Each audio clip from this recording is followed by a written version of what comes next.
you find that the population of very skilled construction workers, blue-collar construction workers, which is our focus area, they're probably aged on average between 45 to 50 years old now.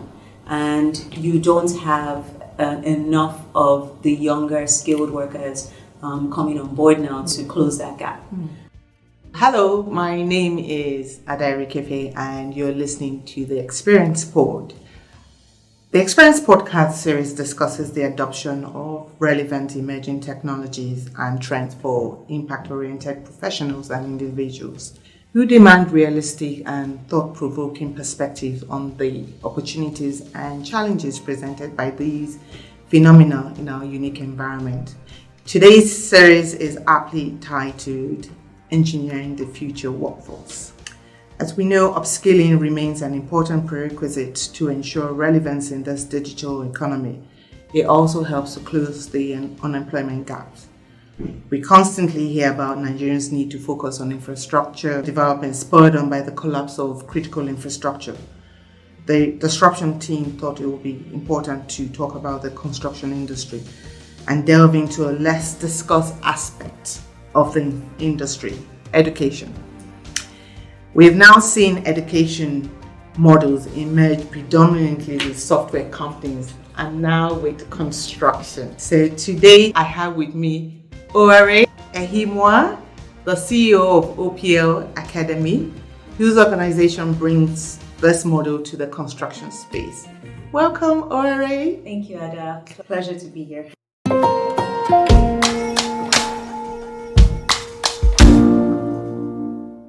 Let's discuss a little bit about what made you go into the construction space, and could you talk more about the services that OPL offers? Sure. It all started with just the whole issue of youth unemployment in Nigeria. And we have a population that is not letting down anytime soon. Our population size keeps increasing and it's just causing tremendous strain on already strained infrastructure. Sure. So I have a passion for education. Okay. And I just felt if there's one industry where I could probably look into that's large enough to absorb talent, skilled talent, and put them to decent work, it's probably the construction industry. And I took a look at macros, and the macros are not looking good. You find that there's a huge housing deficit in Nigeria. For instance, World Bank estimates that we need to produce about 850,000 houses annually over the next 20 years. Yeah, to just bridge this gap in housing. Quality of housing is bad, so 2/3 of our population in the urban area lives, inside substandard housing. Another issue again was just around skill. So you find that the population of very skilled construction workers, blue-collar construction workers, which is our focus area, they're probably aged on average between 45 to 50 years old now.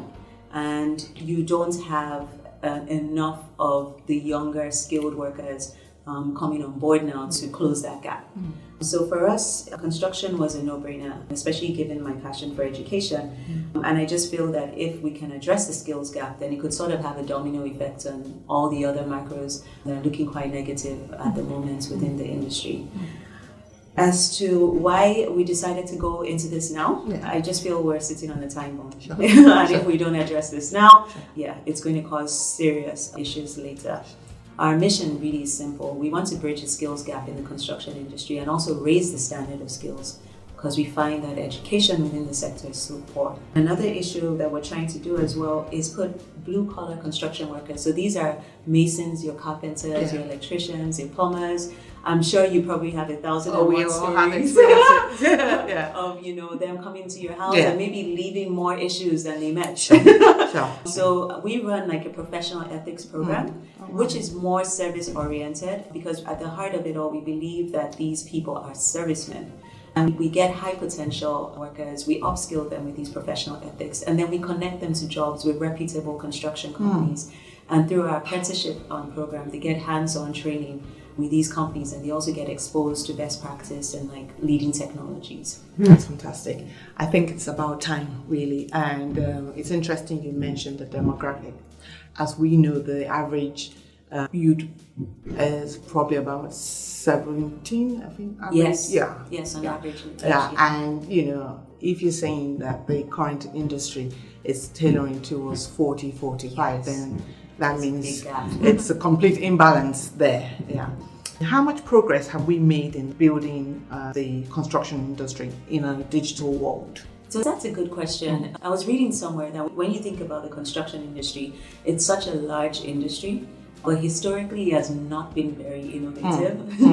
But in more developed countries now, you're finding technology being used to foster safety on sites. People are using artificial intelligence to be able to detect if people are wearing their proper equipment and if tools are being placed in areas that could be hazardous.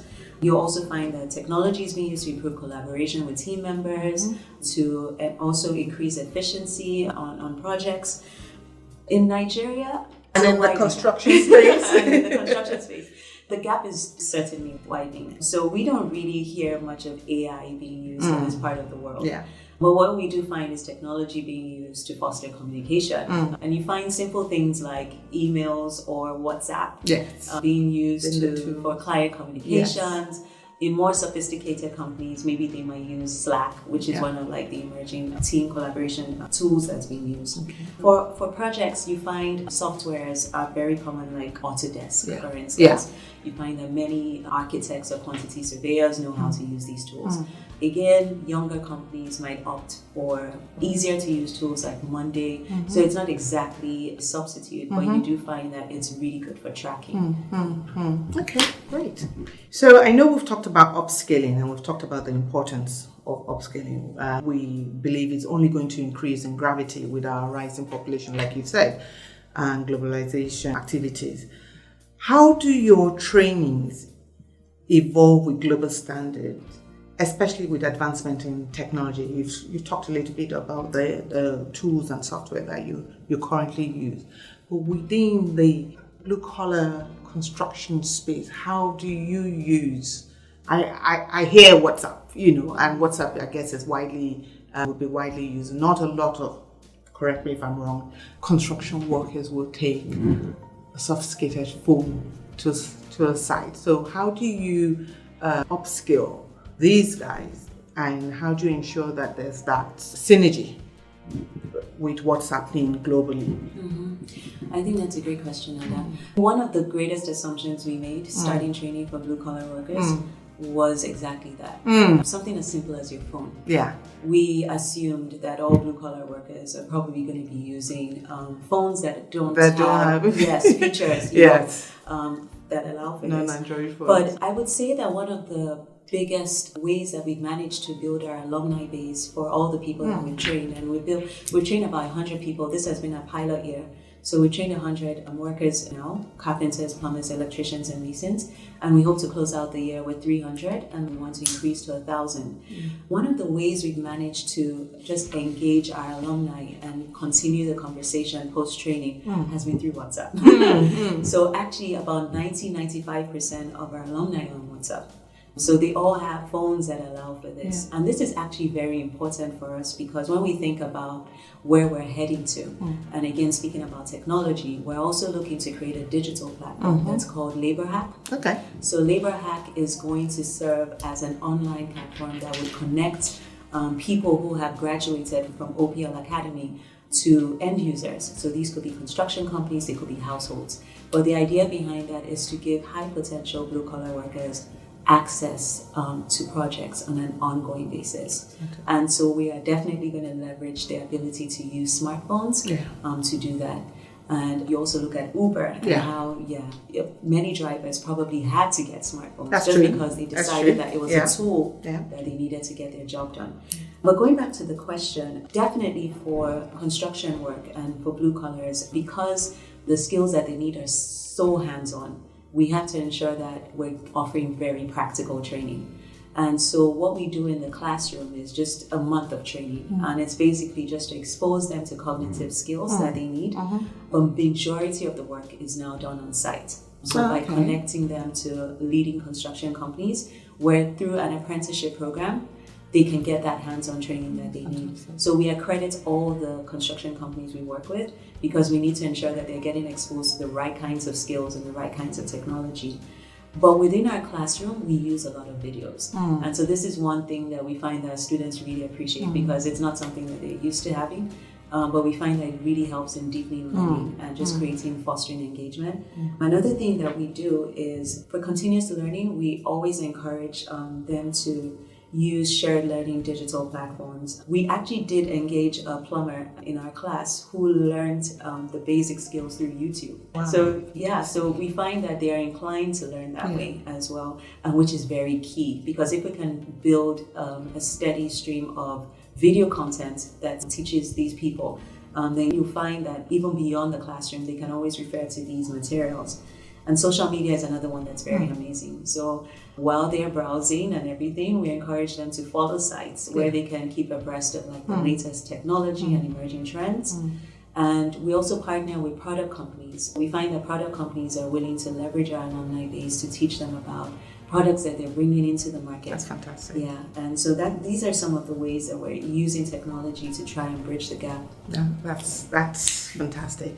So obviously your curriculum is forever evolving just to accommodate the new skills that are coming into the market. Yeah, great. So we've talked a bit about, obviously you've talked about technology and how it's being used in your space.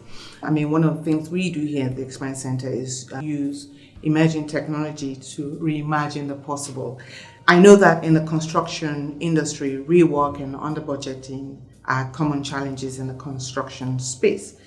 So what technology have you identified that can boost productivity in the construction space? Very good question, Ada. First thing I would like to say is blue-collar construction workers are absolutely critical to the success of any project.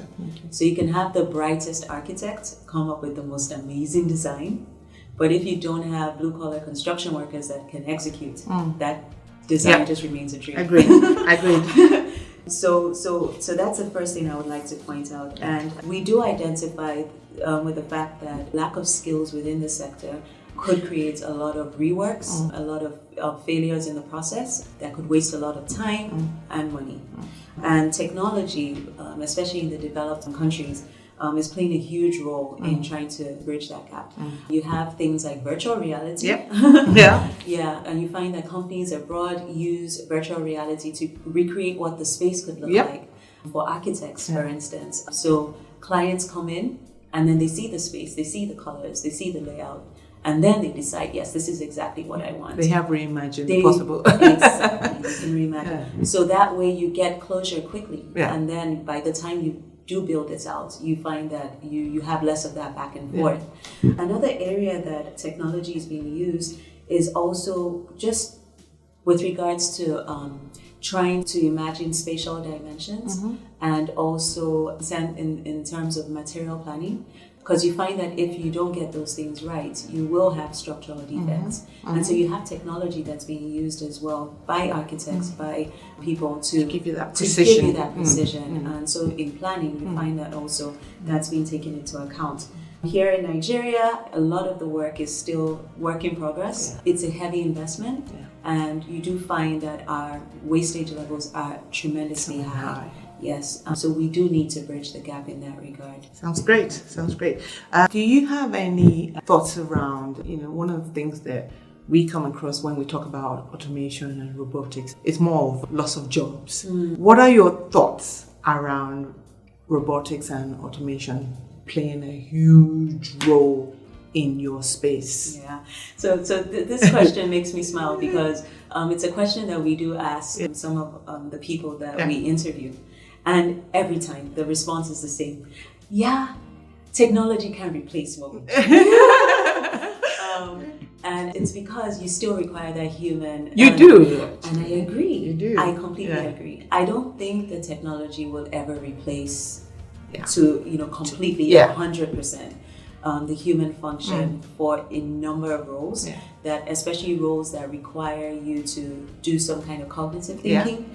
And these things are skills that humans have and enable them to adapt that robots do not necessarily have. But I do believe that technology is increasingly being used, especially robots, to just increase efficiency on the job, to reduce wastage levels, and just as a cost measure as well. For instance, you do find now that you have 3D printers. Yeah, 3D printers that can create homes in 24 hours. Amazing. At a fraction of the cost. Amazing. And using a fraction of the workers. Do you think we'll get to that in Nigeria? So, using 3D printing to create? Well, the good news is that a lot of these 3D printers do not really require electricity. True tremendous sources of power to use because of batteries and stuff like that. So it might not be too far off. I guess is my point, given our power constraints and everything. But I really do wish that we could think more in that direction, especially again going back to our housing deficit. We do have to come up with innovative ways of bridging the gap. And materials as well. You find that there are innovative materials being used now that are just more eco-friendly, as well, just easier to put together. And if we could employ more of those things, then we could go a long way here. I agree. Totally agree. So, off the hot seat, where it comes to emerging technologies and trend, what was the last prediction you got wrong? Going into OPL Academy, one thing that a lot of people said was, how are you going to control these blue-collar workers? You're a female in a male-dominated industry. Are they going to listen to you? And our experience has been the opposite. We find that the youth are just looking for a channel. Hunger. They're so hungry for a channel that's meritocratic and that is just willing to put the investment in them. And when they see that, they sit up and they put in the work required. I'll tell you that attrition rate is tremendously low. Amazing. And we do find that a lot of our workers come back with testimonials about how our trainings have changed them, not just on the job, but in their families, in their homes. So it's tremendous. So I would say that that's one prediction that probably has not played out so far. Fingers crossed. Which is good. So far, so good. So far, so good. So good. What's one view you seem to find very few people agree on? I would say how quickly Nigeria could probably reach its potential. Labor. So I would say now that brain drain is a very serious thing. A lot of people have given up on the country, moving out. And I mean, you can't really blame them. Everyone has their reasons. But I would say that if you talk to a number of them, probably because they just do not have a clear line of sight to how quickly things could improve. But for me, I think that transformation is happening every day. And it's just with people creating their own oasis of sanity and not just waiting for some big event to happen that brings around that change. So as people go out and get exposed, you find that they're bringing their experiences and their skills to bear back home. And things are improving across different sectors. I would say that's probably one view that many people agree on. Okay. So our previous guest, Yomi Awobokun, the CEO of Enyo, has a question for you. And it goes, he would like to know how your business is using mobile technology, cloud computing, and machine learning to make sure you have positive outcomes for your business. I know you've touched a bit on it, but maybe you want to address him specifically. I guess I would speak more to where OPL is going and kind of our sister company that's coming up now, which is Labor Hack, the digital platform.